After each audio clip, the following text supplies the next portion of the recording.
یہ آنکھ کا فتنہ ایسا ہے کہ اس میں بڑے بڑے پارسا لوگ بھی اس میں مبتلا ہیں، ہو جاتے ہیں۔ ہر ایک شخص اپنے گریبان میں منہ ڈال کے دیکھ لے کہ میں آنکھ کا صحیح استعمال کر رہا ہوں، برا غلط کر رہا ہوں، تو نظر آئے گا کہ پتہ نہیں کس طرح، خاص طور سے جو آج کل یہ اسمارٹ فون کا سلسلہ شروع ہو گیا ہے، تو اس نے بے حیائی اور آنکھ کے غلط استعمال کا دروازہ چوپٹ کھول دیا۔ اچھا خاصا نمازی ہے، پرہیزگار ہے، صف اول میں نماز پڑھنے والا ہے، لیکن تنہائی میں بیٹھا ہے اور اپنی آنکھوں کو اللہ تعالیٰ کی نافرمانی میں استعمال کر رہا ہے۔ کیا کتنی بڑی غداری، کتنی بڑی خیانت، کتنی بڑی نافرمانی۔ تو اسی لیے میں یہ عرض کرتا ہوں کہ جس شخص کو یہ بھروسہ نہ ہو کہ وہ اپنے آپ کو محفوظ رکھ سکے گا اس فتنے سے، اس کے لیے ایسا فون استعمال کرنا جائز نہیں، جس کو یہ بھروسہ نہ ہو۔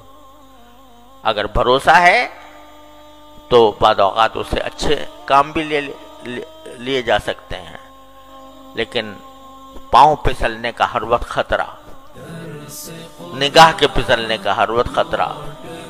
لہذا بھائی کتنے دن کی زندگی ہے پتہ نہیں، کسی کو پتا ہے کہ کب اس کو موت آ جائے گی، تو اپنے اللہ تعالیٰ کی دی ہوئی اس نعمت کو کیوں داؤ پر لگاؤ، اس داؤ پر لگاؤ کہ اس کا غلط استعمال ہو گیا تو وہاں پکڑ ہو جائے گی اللہ تعالیٰ کی۔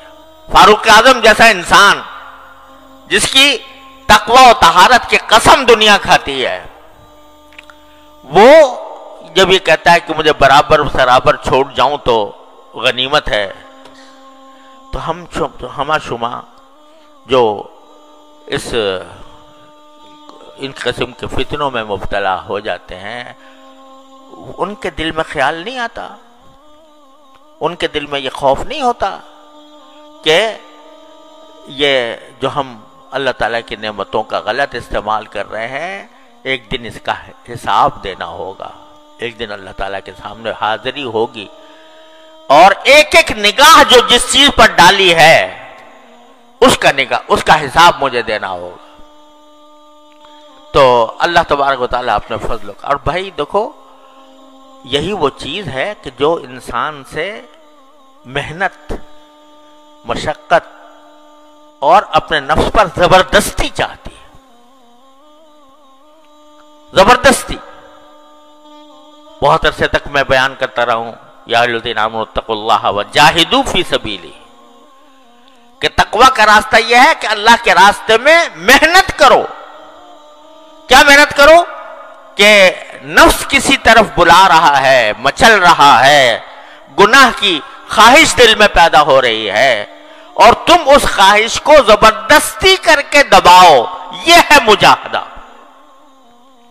اور اس مجاہدے کے ثمرات یہ ہوتے ہیں، حضرت تھانوی رحمۃ اللہ فرماتے ہیں کہ جتنا انسان اپنے نفس کو، نفسانی خواہشات کو روکتا ہے اللہ کے لیے، اتنا ہی اللہ تعالیٰ سے قرب بڑھتا ہے۔ وَأَمَّا مَنْ خَافَ مَقَامَ رَبِّهِ وَنَهَى النَّفْسَ عَنِ الْهَوَىٰ فَإِنَّ الْجَنَّةَ هِيَ الْمَأْوَىٰ، جو اپنی خواہشات کو اللہ کے لیے روکتا ہے، دل تو مچل رہا ہے، بہت بے شک مچل رہا ہے، نفس بھی آمادہ کر رہا ہے، شیطان بھی آمادہ کر رہا ہے، لیکن مجھے یہ اللہ تعالیٰ کے سامنے جواب دینا ہے، اپنی ایک ایک نظر کا جواب دینا ہے۔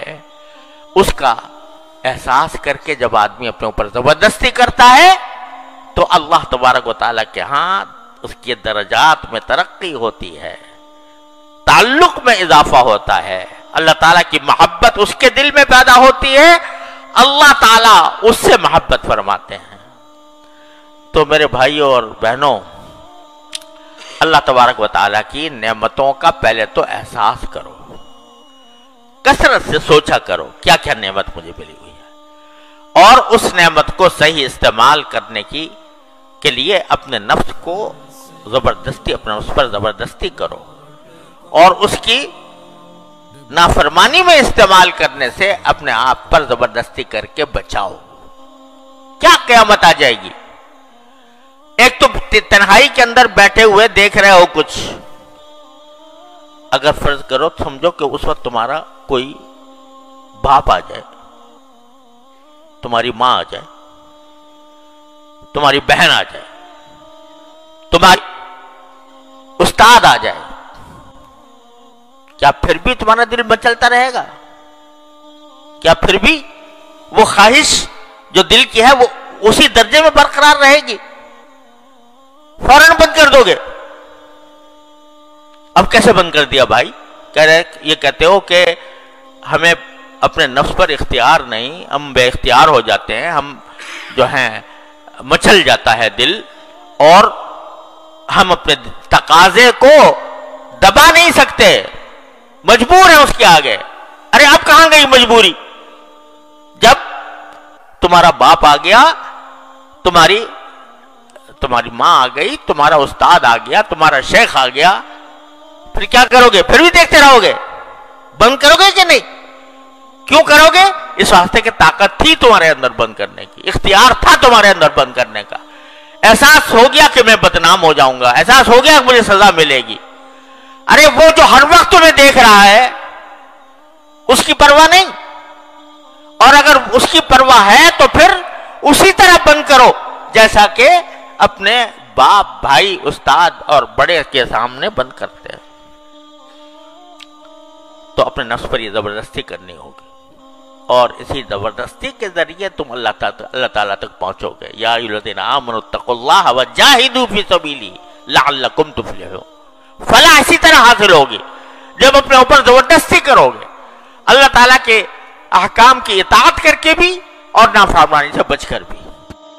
أسمو وأجتاز السماء جلالا فأزيد